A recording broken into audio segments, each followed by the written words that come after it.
Hello, America, and welcome to the 11th episode of the American Restraint Podcast. I'm your host, Patrick Trepanier, and happy 249th birthday to America. Recently, the state of Utah was declared to be the best state in America to live in by U.S. News & World Report, for the third year in a row, I might add. This overall ranking for each state was based on a weighted average of education, the economy, infrastructure, crime, healthcare, and strength of families and communities. Commenting on this recognition of how Utah got this award, Utah Governor Spencer Cox attributed Utah's success to the high levels of social capital and the especially high levels of religiosity in the state. We've talked before on the show about social capital in discussing Robert Putnam's classic book, Bowling Alone. As a reminder, social capital is an academic term used to describe the connections that create high-trust communities. Utah has among the highest levels of social capital in the nation because of its number one ranking on measures of family unity, charitable giving, and neighborhood friendships. But there is one factor that underlies Utah's social capital and its status as the best state overall, according to me, a former Californian and Washingtonian, as well as Governor Cox. He said, "The truth is, we're the most religious state in the country, and that absolutely matters." Religiosity is not the only way for a state to have strong social capital, Cox said, but it is in families, neighborhoods, schools, and congregations where individuals and society find fulfillment, Cox continued, not in self-centered pursuits, in pursuits of money and stuff. I'm curious about your comments. Do you think religion can be a positive force for pushing back on hyper-individualism? Go ahead and please leave your comments. Okay, before we continue, I know we've had a little bit of break because we've been working on some pretty successful YouTube shorts. Just a little recap for those of you who are new to the show. This is a podcast about how to fix America. It's based on my recent book, American Restraint, which I highly recommend you go and purchase on Amazon. My book is, I think one way to kind of title it might be a handbook for how to fix America. It's kind of a summary of what it is. For the first 10 episodes of this show, we talked about how I believe the country is fundamentally divided and that the forces of hyper-individualism and hyper-capitalism are largely to blame. And the fix is federalism. A second constitutional convention to add amendments to restrain the power of Washington, D.C. So, the second part of this podcast series now looks at specific ways to restrain hyper-individualism and hyper-capitalism. We're going to assume that the Second Constitutional Convention was successful, and Congress now has term limits, a balanced budget amendment, and more federal powers and revenues have shifted back to the states, where, I might add, the 10th Amendment said they should go. But what comes next? How should states use their newfound responsibilities? I believe in federalism, and I believe that each state is going to use these new powers and revenues. Some states will implement universal health care. Some states will dramatically reduce government taxes and services. But the important thing is that states can innovate and experiment to solve persistent problems that Washington, D.C. has been unwilling and unable to solve because it's too big, it's too corrupt, and too far removed from the needs of 340 million Americans. So what follows over the next part of this podcast will be a set of proposals for one state or a small group of states trying to put restraint at the heart of their cultures and economies. We will definitely talk about what I call the restraint formula and how it can be employed to push back on hypercapitalism and make the economy work for middle-class families again. But we're going to start with the pushback against hyper-individualism. The issues of religion, consumerism, entertainment, and technology give important context to the restraint formula. There are other issues which have definitely impacted American culture, but I believe that these are the most important issues to address in order to push back on hyper-individualism with a culture that balances respect for the individual with the goals of nurturing strong families and vibrant communities. So today, we're talking about the importance of religion in a restraint formula state. I want to mention two recently published books about the importance of religion in America. The first one is by New York Times columnist Ross Douthat, who, as a practicing Catholic and a conservative, often translates conservatism to his largely progressive reader base. His book, Believe: Why Everyone Should Be Religious, offers a way of thinking about the world and our place in it. I believe his message is especially important in order to restrain hyper-individualism. Coming from an atheist's perspective, writer Jonathan Rauch recently wrote Cross Purposes: Christianity's Broken Promise with Democracy. Rauch examines the different ways in which Christianity, which was originally a very strong part of America's founding fabric, needs to play a stronger role in rebuilding our fractured republic. Interestingly, Rauch looks to a new generation of religious thinkers, specifically to the Church of Jesus Christ of Latter-day Saints, which has placed the Constitution at the heart of its spiritual teachings. I was especially interested in Rauch's analysis because as a member of this church, I agree with his findings that our church has been a good example of patience and compromise in an effort to build bridges of understanding across diverse communities. I'd love your comments on this as well. Has anyone read these books by either Douthat or Rauch? And what are your thoughts? Please put them in the comments section. As we discuss the role of religion today in American society, I think the following story is useful. Mount Soledad is an 800-foot high hill that overlooks the beautiful Pacific Ocean in San Diego, California. In 1913, a large concrete Christian cross was built on the top of Mount Soledad. In 1954, a National Veterans Memorial was erected on top of Mount Soledad as a memorial to honor veterans from every American war. Crosses honoring the dead are not an uncommon sight in veteran cemeteries across America. However, in 1989, a veteran who also happened to be an atheist decided to wage war against the oppressive Mount Soledad Cross, claiming that it is illegal to display a religious symbol on public property.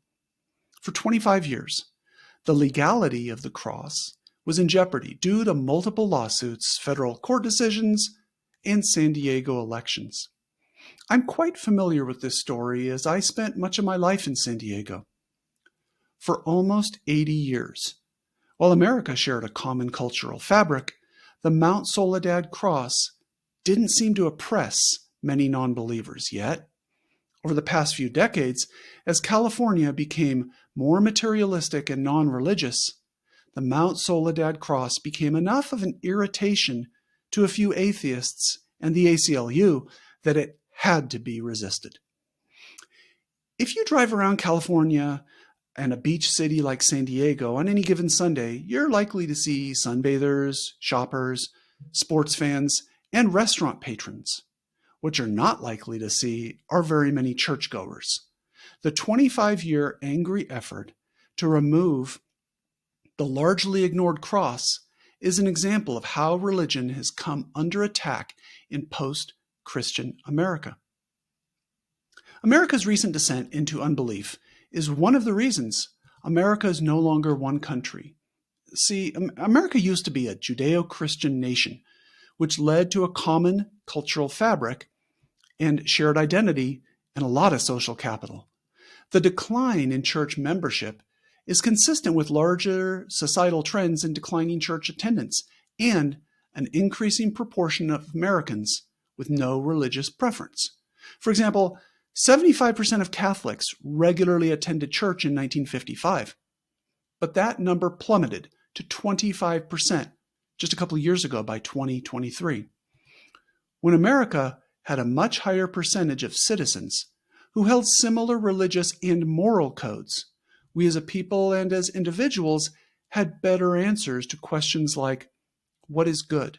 And what does America stand for? Religion and morality were the glue that held America together.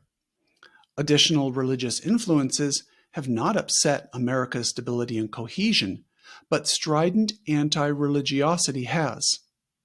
Without a clear majority among religious believers, religious agnostics, and anti-religionists, we shouldn't be surprised that America is divided, directionless, and without a moral compass. John Adams famously said in 1789, "Our Constitution is designed only for a moral and religious people. It is wholly inadequate for any other."